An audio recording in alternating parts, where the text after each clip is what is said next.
Hi అండి, ఎలా ఉన్నారు? నేను మీ నాగమణి. నేను ఈరోజు మీకు ఒక మంచి కథ చెప్తాను.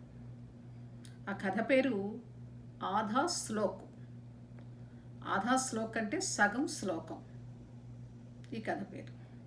అనగనగా ఒక ఊళ్ళో భారవి అనే ఒక అబ్బాయి ఉన్నాడు. ఆ అబ్బాయి చాలా తెలివైనవాడు. పూర్వం గురువులకి కదా వెళ్ళి విద్య నేర్చుకునేవారు. తండ్రి కూడా మహాపండితుడు. ఓ గురువు దగ్గరికి పంపిస్తాడు ఇతన్ని, ఈ భారవిని పంపిస్తే అతడు చాలా విద్యలన్నీ కూడా ఒక్కసారి చెబితే చాలా అతను ఇట్టే పట్టేసేవాడు. గురువులు కూడా చాలా మెచ్చుకునేవారు. ఏమంటే మీ అబ్బాయి చాలా తెలివైనవాడు, ఒక్కసారి చెప్తే చాలా ఇట్టే పట్టేస్తున్నాడని. ఏడ్చాడండి, వాడికి ఏమొచ్చిన మొహం అని తండ్రి తీసి పడేసేవాడు. తోటి పిల్లలంతా కూడా మెచ్చుకునేవారు. అబ్బా నువ్వు చాలా బాగా చదువుతావు, చాలా బాగా బాగా చదువుతావు అని చెప్పి అందరూ కూడా మెచ్చుకునేవారు. అయినా సరే తండ్రి అస్సలు మెచ్చుకునేవాడు కాదు. తల్లికి పాపం చాలా మురిసిపోతూ ఉండేది. ఈ పిల్లాడు చదువు చూసుకుని అందరూ పొగుడుతుంటేనో అది చాలా మురిసిపోయి ముద్దులు పెట్టుకుని అది చేసేది. తండ్రి మాత్రం ఎప్పుడూ పొగడలేదు. ఏడ్సవలే ఇంకా చాలా ఉంది నేర్చుకోవడానికి, ఇంకా బోళ్ళు నేర్చుకోవాలి, నీకేం వచ్చేయలేదు, అలాగా అని ఎప్పటికప్పుడే అలా నిరాశపరుస్తూ ఉండేవాడు. తండ్రి ఏంటి ఇంతమంది మెచ్చుకున్నాను, నన్ను ఎప్పుడూ మెచ్చుకోరేంటి అని చెప్పేసి ఒక రకమైన బాధ వీడిలో కలుగుతూ ఉండేది. ఆ బాధల్లా తండ్రి మీద చిన్నపాటి ద్వేషం ఏర్పడుతుంది. నాన్న ఎప్పుడు నన్ను మెచ్చుకోడు, అమ్మ అయితే మెచ్చుకుంటుంది కానీ అందరూ మెచ్చుకుంటున్నారు అని ఒక చిన్న ద్వేషం అలా పెరిగి పెరిగి పెరిగి పెద్దదవుతూ వస్తుంది.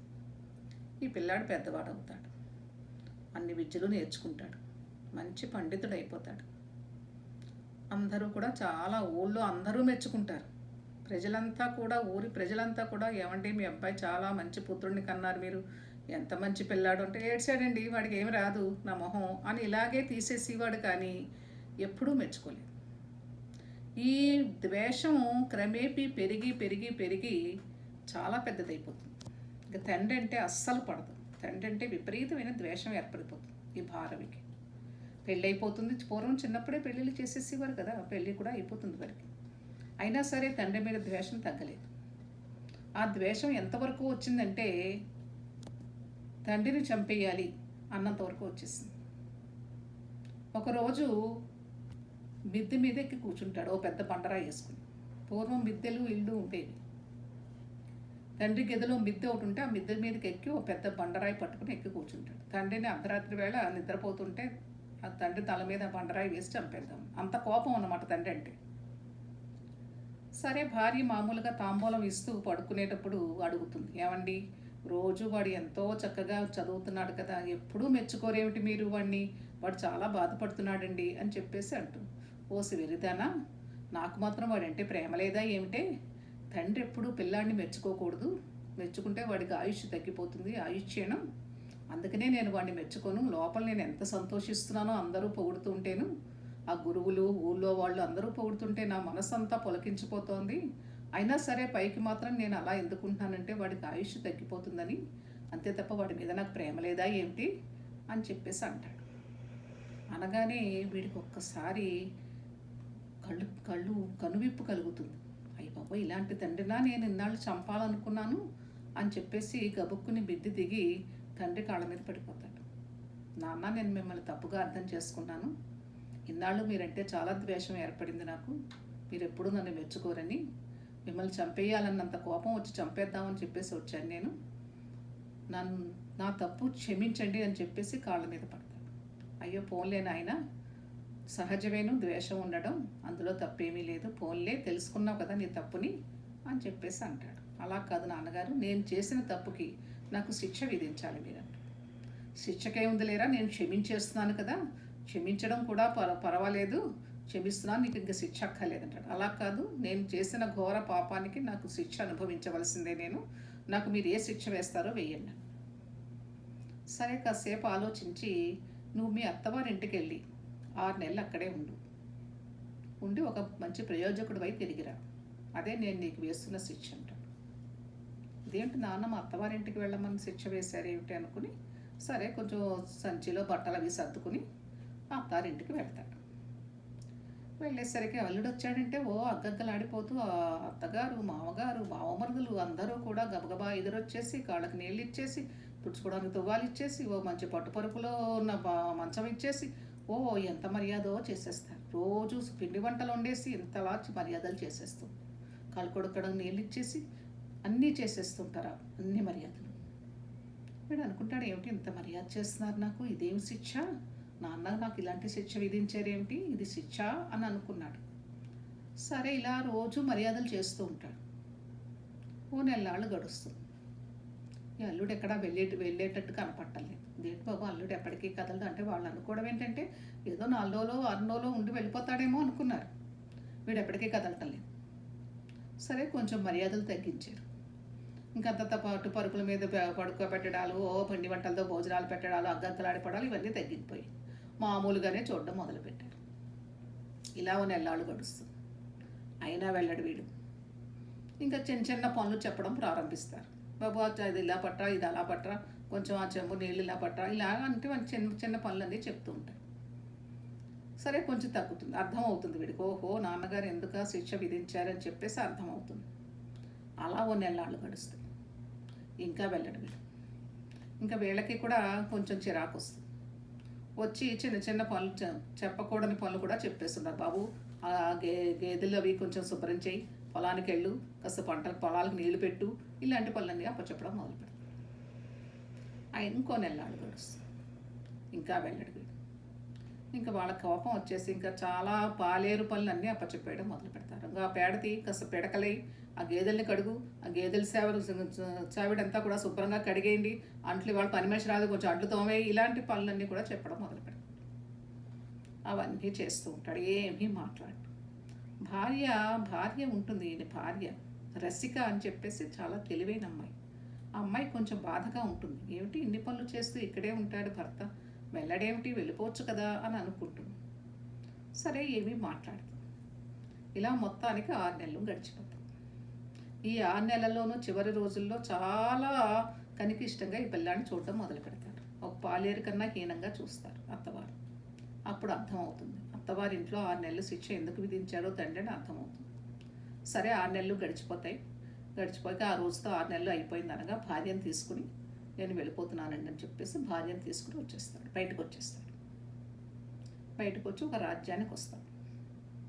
ఆ రాజ్యంలో ఒక ఇల్లు తీసుకుని అందులో నివసిస్తూ ఉంటాడు. వీడికి రచనలు చేయడం చాలా ఇష్టం. ఎంతసేపు రచనలు చేస్తూనే ఉంటాడు. సాహిత్యం అలా రాస్తూ ఉంటాడనమాట. సంస్కృతంలో చాలా పండితుడితను. ఆ రాస్తూ ఉంటే భార్య కూడా చాలా మంచి అమ్మాయి కదా, భర్తకి ఏ రకంగానూ కూడా ఈ రచనల్లో ఆటంకం కలగకుండా, భంగం కలగకుండా ఇంట్లో అన్నీ సమకూరుస్తూ ఉంటుంది. ఏదో కొన్నాళ్ళకి సరిపడ్డవేవో తెచ్చుకున్నారు, అయిపోయాయి, ఎన్నాళ్ళు ఉంటాయి. సరే భర్తని భంగపరచడం ఇష్టం లేదు. అందుకని ఏం చేస్తుందంటే తను ఒంటి మీద ఉన్న వస్తువులు ఒక్కొక్కటి అమ్మేస్తూ ఇంట్లోకి కావాల్సినవన్నీ సమకూరుస్తూ భోజనానికి వెళ్ళడం, భోజనం చేయడం, మళ్ళీ ఆ రూమ్ మీద కూర్చోవడం, రచనలు చేస్తూ ఉండడం. పూర్వం తాటేకల మీద రాస్తూ ఉండేవారు రచనలన్నీ, తాళపత్ర గ్రంథాలు అంటారు. ఆ తాటేకల మీద రాస్తూ అలా కూర్చునేవాడు. రోజు పొద్దునుంచి సాయంత్రం దాకా రాయడమే పనివాడు. అయ్యో ఈ కూర ఎలా వచ్చింది, ఈ భోజనం ఎలా వచ్చింది, డబ్బులు ఎలా వచ్చాయి, నీకు తిండి ఎలా వస్తుందన్న సంగతి ఎప్పుడూ అడగలేదు, భార్య చెప్పలేదు. ఇలా కొన్నాళ్ళు గడుస్తుంది. ఎన్నాళ్ళు వస్తాయి వస్తువులన్నీ, ఆ వస్తువులన్నీ అయిపోతాయి. సరే ఇంట్లో ఉండే కొంచెం పెద్ద పెద్ద పాత్ర సామాన్లు అన్నీ కూడా అమ్మడం మొదలుపెట్టేస్తుంది. పూర్వం ఇత్తడివన్నీ ఉండేవి. ఆ ఇత్తడి సామాన్లు అన్నీ అమ్మేస్తూ వచ్చాయి. కొన్నాళ్ళు వేసరికి అవి కూడా అయిపోతాయి. ఇంకా సరే అమ్మడానికి పాత్ర సామాన్లు ఏమీ లేవు, ఒంటి మీద వస్తువులు ఏమీ లేవు. మంచి పట్టు చీరలు ఉండేవి వీడికి. పూర్వం బంగారం వెండి జరీలతో ఉంటాయి పట్టు చీరలన్నీ. అవన్నీ కూడా నెమ్మదిగా ఒక్కొక్కటి అమ్మేయడం మొదలుపెట్టారు. అవి ఎన్నాళ్ళు వస్తాయి మా మొహం, అవి కొన్నాళ్ళకి అయిపోతాయి. ఇంకా సరే ఇంట్లో ఏమీ లేవు. వండుదామంటే బియ్యం లేవు, ఇంట్లో అమ్ముదామంటే ఒక్క పాత్ర సామాన్ లేదు. అప్పుడు భర్త దగ్గరికి వస్తుంది. భర్త రాసుకుంటూ ఉంటాడు వీధరుగు మీద. వచ్చి అప్పుడు అడుగుతుంది, ఇన్నాళ్ళు నేను కుటుంబాన్ని ఇలా పోషించాను, నేను అవి ఇవి తెచ్చి, ఇంకా నా వల్ల కాదు, ఇంట్లో సామాన్లు ఏమీ లేవు అమ్మడానికి, ఇంట్లో బియ్యం లేవు, ఇవాళ మీరు ఏమైనా తెస్తే నేను వండుతాను, లేకపోతే లేదంట. అప్పుడు ఈ భారవి ఒక శ్లోకం రాస్తున్నాడు. శ్లోకం అంటే 4 పాదాలు ఉంటాయి, 4 లైన్లు, పద్యం కానీ శ్లోకం కానీ. అందులో 2 లైన్లు రాస్తున్నాడు, సగం శ్లోకం అన్నమాట. కరెక్ట్గా ఆ 2 శ్లోకం రాసేటప్పుడు 2 లైన్లు రాసేటప్పటికి భార్య వస్తుంది, చెప్తుంది ఈ విషయం. ఇప్పుడు వెంటనే ఆ తాటాకుని ఆవిడకి ఇస్తాడు, ఆ 2 లైన్లు రాసిన శ్లోకాన్ని ఇచ్చి, ఇది రాజుగారి దగ్గర పట్టుకెళ్ళి 100 వరహాలు పట్టరా అంటాడు. సరే పట్టుకెళ్ళి రాజుగారికి చూపిస్తుంది. నా భర్త ఇది మీకు చూపించి 100 వరహాలు ఇమ్మన్నాడు. సరే చూస్తాడు రాజు కూడా చాలా పండితుడు, మంచి సాహిత్యాభిమాని, కవుల్ని పండితుల్ని అందరినీ సత్కరిస్తూ ఉంటాడు. ఆయనకి చూడగానే ఈ శ్లోకం చాలా అర్థమవుతుంది, చాలా బాగా నచ్చుతుంది. నచ్చి వెంటనే 100 వరహాలు ఇచ్చి పంపించేస్తాడు. పంపించి ఆ శ్లోకంలో ఉన్నది ఏమిటంటే భావం, ఏ పనైనా చేసే ముందు వెనక ఆలోచించి చెయ్యాలి, తొందరపడి ఏ నిర్ణయం తీసుకోకూడదు అని రాసుంటుంది. అది చాలా నచ్చుతుంది రాజుగారికి. నచ్చి ఒక రాగి రేకుల మీద రాయించేసి రాజ్యం అంతా అంటించేస్తాడు. తన భవనంలో కూడా ప్రతి గదిలోనూ ఈ రాగి రేకు మీద రాసిన శ్లోకం అంటించేస్తాడు. ఇది మంత్రి చూస్తాడు, మంత్రికి నచ్చదు. ఏమిటిది, ఇందులో పెద్ద ఏముందని ఇంతలా అంటించేస్తున్నారు ఈయన, ఏ పనైనా చేసే ముందు వెనక ఆలోచించాల్సిన సంగతి అందరికీ తెలుసు, అది పెద్ద ఇది ఉంది, ఇందులో పెద్ద విశేషం అని చెప్పేసి ఇంకా పైకి మాట్లాడకూడదు కదా, రాజుగారు ఏం చేసినా ఊరుకోవాలి. సరే ఊరుకుంటాడు. ఇలా కొన్నాళ్ళు అయ్యేసరికి ఈ రాజుగారికి ఒక రాచకురుపు వేస్తుంది తొడ మీద. రాచకురుపు వేస్తే రాజవైద్యులంతా వస్తారు, చూస్తారు, లేపనాలంటే ఆయింట్మెంట్లు అలాంటివి రాస్తారు, తగ్గదు. రోజు రోజుకి పెరిగిపోతూ ఉంటుంది. ఆ పెరుగుతున్న కొలది సలుపు పోటు వచ్చేస్తుంది. రాజుగారికి తిండి సాయించట్లేదు, నిద్ర పట్టట్లేదు, సలుపు పోటు, తెగ బాధపడిపోతూ ఉంటారు, చిక్కి శల్యమైపోతారు.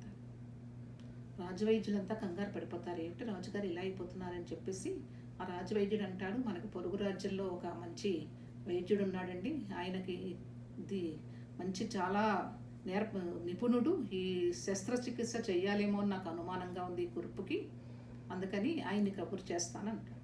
సరే అంటాడు. ఆయన వస్తాడు పొరుగు రాజ్యం నుంచి, చూసి అదంతా చూస్తాడు. చాలా పెద్దది అయిపోయిందండి కురుపు, శస్త్రచికిత్స చేయాలి, రేపు నేను కోసేస్తాను ఈ కురుపుని అని, ఫలానా టైంకి నేను కోస్తాను, మీకు తగ్గిపోతుంది, చీవు నెత్తురు అంతా కూడా బయటకు వచ్చేసిందంటే మీకు సలుపు తగ్గిపోతుంది, 4-5 రోజులకి మీరు బాగానే ఉంటారు, బెంగ పెట్టుకోవద్దు అని చెప్పేసి ధైర్యం చెప్తాడు. సరే అని చెప్పేసి రాజుగారు మన్నాడు ఈ ఆపరేషన్ చేయడానికి సిద్ధం చేస్తారు. ఇతనికి ఒక బస ఇస్తారు, రాత్రి పడుకోవడానికి ఒక బస ఇచ్చి ఆ బసలో ఉండమంటారు, ఓ విడిదిలో. ఈ వైద్యుడు అక్కడికి వెళ్తాడు, వెళ్ళి అన్నీ సిద్ధం చేసుకుంటాడు. తెల్లవారి ఆపరేషన్ చేయడానికి అన్నీ కూడా కత్తులు అవన్నీ కూడా దూది, ఇవి కట్టడానికి గుడ్డలు, ఇలాంటివన్నీ కూడా సిద్ధంగా చేసుకుంటాడు. చేసుకుని ఇంకా పడుకుందాం అనుకునేసరికి తలుపు కొడతారు. ఎవరు ఏంటి ఈ టైంలో తలుపు కొడుతున్నారు ఏమిటా అని చెప్పేసి తలుపు తీస్తాడు. తీస్తే మంత్రి మారు వేషంలో వస్తాడు. వచ్చి లోపలికి వస్తూనే 2 సంచుల నిండా బంగారపు కాసులు అక్కడ పెడతాడు. ఇదేమిటి మహామంత్రి, మీరు ఇలా వచ్చారు, ఏమిటిది అంటారు. మీరు నాకు సహాయం చేయాలి, మీరు రేపు ఎలాగా రాజుగారికి కురుపు కోయడానికి సిద్ధపడుతున్నారు కదా, ఈ కత్తి నేను ఒక కత్తి ఇస్తాను, ఈ కత్తితో కొయ్యండి. ఏమిటి ఈ కత్తి ఏమిటంటే, అంటే ఈ కత్తి విషం పూసిన కత్తి, ఈ కత్తితో కనుక మీరు ఆ కురుపును కోస్తే ఆ కురుపు ఆ విష ప్రభావం వల్ల రాజుగారు చచ్చిపోతారు, చచ్చిపోతే రాజ్యానికి నేనే రాజునవుతాను తర్వాత, అప్పుడు మీకు ఇలాంటి బంగారు కాసులు ఇంకా బోలు సంచులు ఇస్తాను నేను, అందుకని మీరు చెయ్యండి పని అంట. ఈ వైద్యుడికి బంగారు కాసులు చూడగానే ఒక్కసారి ఆశ కలుగుతుంది, ఈ బాబాయ్ ఎంత బంగారమో అని చెప్పేసి సరే అంటాడు. సరే అని ఆ కత్తి తీసుకుని లోపల పెట్టిలో పెట్టుకుంటాడు. సరే మంత్రి వెళ్ళిపోతాడు. తెల్లారుతుంది, రాజభవనానికి వస్తాడు ఈ పెట్టి పుచ్చుకుని ఈ వైద్యుడు. వచ్చేసరికి అందరూ రెడీగా ఉంటారు అక్కడ. ఈ ఆస్థాన వైద్యులు ఉంటారు, ఆ గ్రామంలో ఉన్న ఇంకా మంచి మంచి ప్రముఖమైన వైద్యులు ఉంటారు, ఈ అంగరక్షకులు అని చెప్పి రాజుగారికి నిరంతరం ఆయన పక్కన ఉండే అంగరక్షకులు ఉంటారు. ఇంకా కొంతమంది ఆయన తెలుసున్న వాళ్ళు అంతరంగికులంతా కూడా ఉంటారు. ఆ గది నిండా అందరూ ఉంటారు. ఈ వైద్యుడు వస్తాడు. వచ్చి సరే అన్నీ సిద్ధం చేసాము, మీరు మొదలు పెట్టండి అంటాడు. సరే అని చెప్పేసి సంచిలో ఈ మంత్రి ఇచ్చిన కత్తి తీస్తాడు. తీసి కొయ్యడానికి సిద్ధపడుతున్న టైంలో ఈయన దృష్టి ఆ ఎదురుకుండా ఒక రాగి రేకు మీద పడుతుంది. ఆ రాగి రేకు మీద రాసి ఉంటుంది, ఏ పనైనా చేసే ముందు వెనక ఆలోచించాలి, తొందరపడి ఏ నిర్ణయం తీసుకుంటాడు. అది చదువుతాడు. చదవగానే ఆలోచనలో పడతాడు. నేను ఆపరేషన్ అయితే చేస్తాను, చేయగానే ఈ విషప్రభావం వల్ల రాజుగారి శరీరం అంతా నల్లగా అయిపోతుంది, ఆయన చనిపోయినాను. అప్పుడు అందరికీ అనుమానం వస్తుంది, ఇదేంటి నల్లగా అయిపోయింది శరీరం ఏమిటని చెప్పి పరీక్ష చేస్తే నేను చేసిన తప్పు బయటపడిపోతుంది. అప్పుడు నాకు ఈ కాసులు కాదు కదా, నాకు శిరచ్ఛేదనం విధించేస్తారు, ఉరికంబం ఎక్కించేస్తారు, ప్రాణాలు కూడా పోతాయి, కాసుల కోసం కక్కుర్తి పడితేను. ఎందుకు వచ్చింది బాబాయ్, నేను అసలు ఈ పని చేయనని చెప్పేసి వెంటనే కత్తి మళ్ళీ సంచిలో పెట్టేస్తాను. పెట్టేసి మళ్ళీ పెట్లో పెట్టి ఇంతకుముందు తాను సిద్ధం చేసుకున్న కత్తి తీస్తాడు, దాంతో కురుపు కొయ్యడం కోసం. ఈ రాజవైద్యుడు ఇది గమనిస్తాడు. ఏమిటి మీరు కత్తులు మారుస్తున్నారు, ఇందాక ఒక కత్తి తీశారు కదా, మళ్ళీ అది పెట్లో పెట్టేసి ఇంకో కత్తి తీస్తున్నారు, అసలు ఏమిటి విశేషం అని చెప్పి గట్టిగా ఆయనకు అనుమానం వస్తుంది. రాజవైద్యుడికి అనుమానం రాగానే గట్టిగా గద్దిస్తాడు. ఈ గద్దించగానే ఇంత కంగారు వచ్చేస్తుంది, భయం వేసేసి వణికిపోతూ తడపడిపోతాడు. అసలు ఏం జరిగింది, నిజం చెప్పండి అని చెప్పేసి గట్టిగా నిలదీసేసరికి కాళ్ళ మీద పడిపోయి నిజం చెప్పేస్తాడు. మంత్రి గారు ఇలా చేయమన్నారండి, నన్ను డబ్బుకు ఆశపడి నేను చేయడానికి ఒప్పుకున్నాను, కానీ ఈరోజు నేను చేసే టైంలో ఆ శ్లోకం మీద నా దృష్టి పడింది. ఏ పనైనా చేసే ముందు వెనక ఆలోచించాలన్నారు. ఆలోచిస్తే నేను చేస్తున్న చాలా తప్పని అనిపించింది, అందుకని నేను కత్తి మార్చేశాను. ఇది విషం పూసిన కత్తి కాదు, మంచి కత్తేను, దీంతో నేను కురుపు కోద్దామని అనుకున్నాను అనేసరికి అందరూ ఒక్కసారి గందరగోళం ఏర్పడిపోతుంది. రాజుగారిని చంపడం, ఆ రాజుగారు చంపడానికి ప్రయత్నం చేశారా, మంత్రి గారు ఇలా చేశారని అందరూ గుణగుణలు ఆడుకుంటూ అడావిడి పడేసరికి రాజుగారు తెలివి వచ్చేస్తుంది. రాజుగారు కూడా లేచిపోతారు. ఏమిటి ఏమైంది. ఈ గందరగోళంలో ఆ కురుపు కాస్త చితికిపోతుంది. ఈ హడావిడికి చితికిపోయి అందులోంచి చీవు నత్రం అంతా బయటకు వచ్చేస్తుంది. బయటకు వచ్చి కొంత సలుపు తగ్గిపోయి అప్పుడు నిలదీస్తారు మంత్రి గారిని. ఏమిటి మంత్రి ఇలా చేస్తామంటే, మరి ఏం చేస్తాడు, తప్పు ఒప్పేసుకుంటాడు. మహారాజా నన్ను క్షమించండి, చాలా తప్పు అయిపోయింది అని చెప్పేసి, నీలాంటి వాడు ఉండకూడదు, నా చావుకే నువ్వు ముహూర్తం పెట్టావంటే నీలాంటి వాడు ఉండకూడదు ఇంకా ఈ రాజ్యంలోను, ఇతన్ని వెంటనే ఉరికంబం ఎక్కించేయండి అని చెప్పేసి అతనికి కారాగారంలో బంధించేస్తారు, ఉరి శిక్ష వేసేస్తారు. ఈ వైద్యుడిని మాత్రం క్షమించి వదిలిపెట్టేస్తాడు. అప్పుడు రాజు అంటాడు, చూసారా, ఈ సగం శ్లోకమే నన్ను, నా ప్రాణాన్ని, నా రాజ్యాన్ని కాపాడింది. సగం శ్లోకమే ఇంతలా నన్ను కాపాడితే ఇలాంటి మహాకవి మన ఆస్థానంలో ఉంటే మన రాజ్యం ఎంత బాగుంటుందోను. వెంటనే ఆ భారవిని తీసుకురండి, మన ఆస్థాన విద్వాంసుడిగా నియమిస్తానని చెప్పేసి ప్రకటిస్తాడు. వెంటనే ఆ భారవిని తీసుకురావడం, ఆస్థాన విద్వాంసుడిగా నియమించడం అన్నీ జరిగిపోతాయి. అంటే సగం శ్లోకం ఈయన ప్రాణాన్ని కాపాడుతుంది. భారవి అంత గొప్ప కవి. సంస్కృతంలో ఆయన కిరాతార్జునీయం అనే ఒక మహాకావ్యాన్ని కూడా రాశాడు. ఏ పనైనా చేసే ముందు సాధారణంగా మనం ముందు వెనక ఆలోచించాలి. తప్పు చేయడం చాలా సులువు, కానీ తప్పు చేసి తప్పించుకోవడం మాత్రం చాలా కష్టం. దీన్ని బట్టి ఇది కనుక తెలుసుకుంటే ఎవరు తప్పు చేయడానికి ప్రయత్నం చేయరు. అదే కథ యొక్క ఉద్దేశం.